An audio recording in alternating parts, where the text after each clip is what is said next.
Sexta-feira sim. Sejam todos bem-vindos a mais uma edição do nosso programa Diário Profético e com o tema Como Interpretar as Profecias.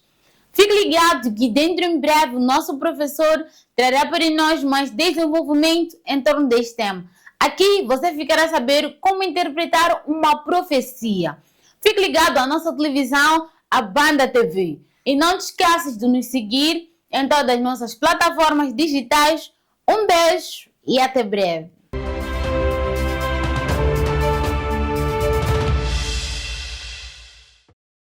Podemos interpretar as profecias das Sagradas Escrituras sem erros, sem equívocos, sem falhas, como acontece no nosso dia a dia. E como é que nós podemos nos prevenir de erros de interpretação profética que têm sido espalhados por aí fora pelos falsos profetas? Seja bem-vindo a mais uma edição do nosso programa, o Diário Profético. Você está na BTV. Existem muitas igrejas em Moçambique, nos outros países e no mundo inteiro. Muitas. Não podemos conseguir contar.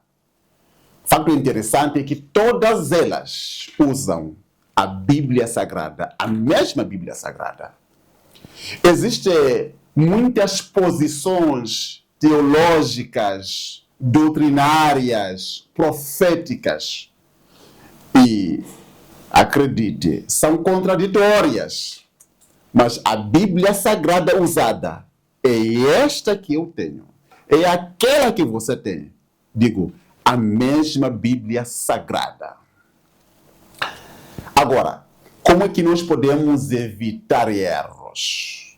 Como é que nós podemos nos prevenir de erros? Da perdição, porque o fim de tudo ou é a minha salvação ou é a minha perdição. Ou é a sua salvação ou a sua perdição. Portanto, é uma questão de vida ou morte.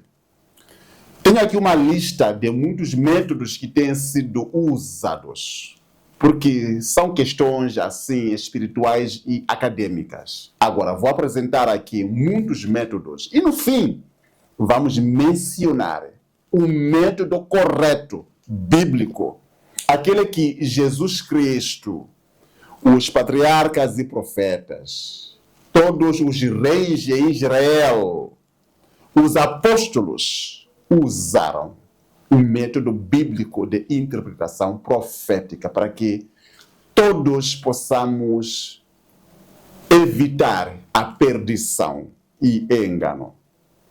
O primeiro método chama-se alegorismo. Também se chama de simbolismo. Recorda-se da escola quando nós falamos de alegoria, quando falamos de figuras de linguagem, figuras de pensamento, figuras de estilo, falamos também de alegoria. Quando é que é alegoria? Quando nós buscamos transmitir uma certa verdade, mas nós a ocultamos através de uma imagem. Por exemplo, quando falamos de paz, mas usamos pombo como símbolo. Quando falamos de uma superpotência mundial, de um domínio mundial, mas usamos leão como símbolo. Percebeu? É uma alegoria. Percebeu? Agora, este método é tido como o mais antigo e a sua origem é grega. Você começa a ter algumas perguntas, né? Se é grega, agora como é que acabou sendo usado no cristianismo? Lá na Grécia, segundo a literatura, este método começou com um homem chamado Platão. Pergunta aos filósofos, ou quem frequentou o curso de filosofia vai lhe dar detalhes sobre este homem chamado Platão. Então, ele usava um método chamado alegorismo ou simbolismo. Agora, acabou sendo trazido aqui no cristianismo através de um homem chamado Filon de Alexandria.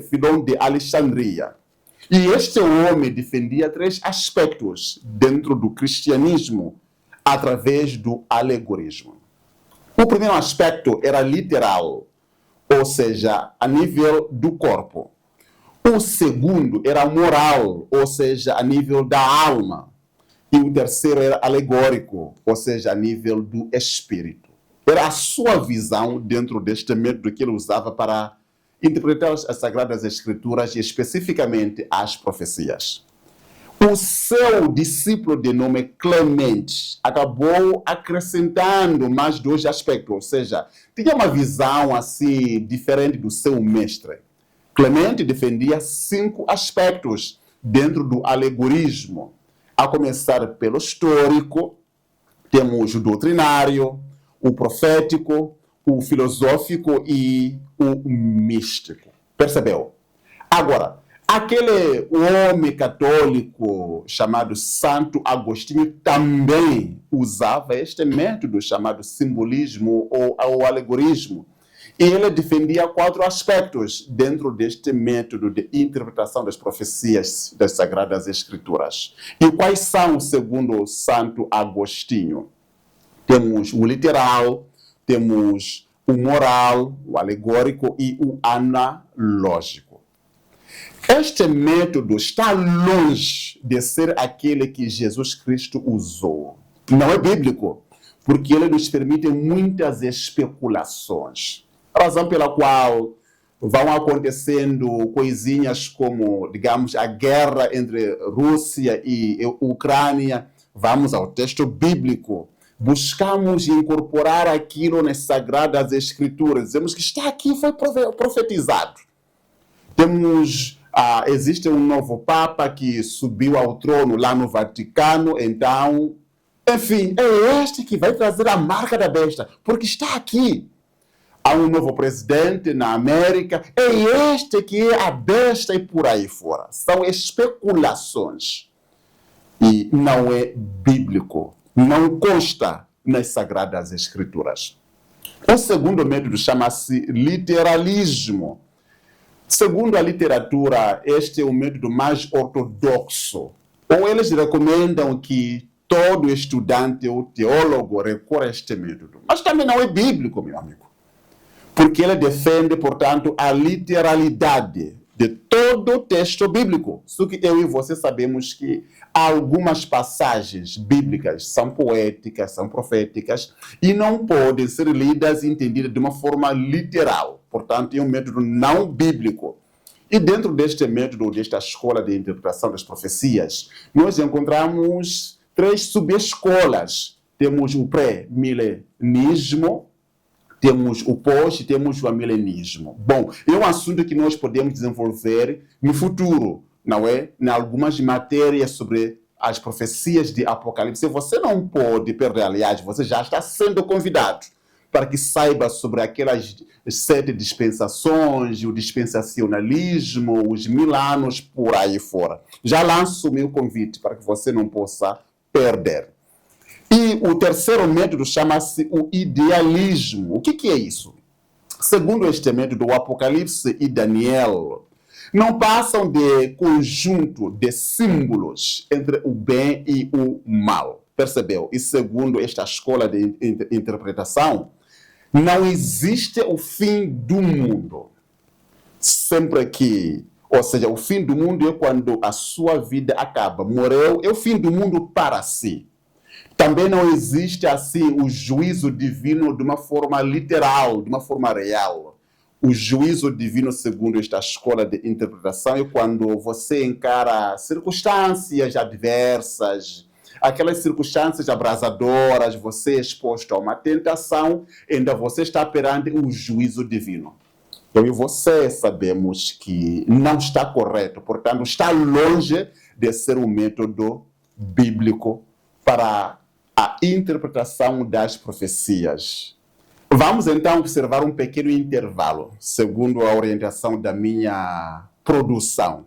Voltamos já e você não pode perder o segundo bloco. Até já!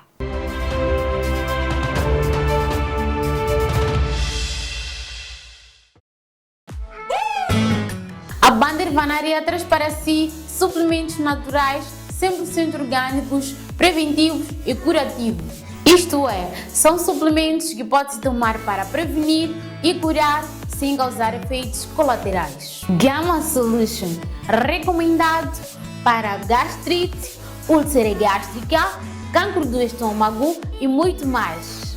Lung Care, recomendado para asma, bronquite, infecção pulmonar, tosse e outras doenças do sistema respiratório. Recomendado para questões de libido, parto indolor, menopausa precoce e o cancro da mama. Dr. Bomba, recomendado para azoospermia, isto é, fraca produção de esperma, disfunção erétero, insuficiência renal, cálculo renal e para os cancros do rim e da próstata. Bandirvanaria Consultoria e Serviço. Nós tratamos da escura.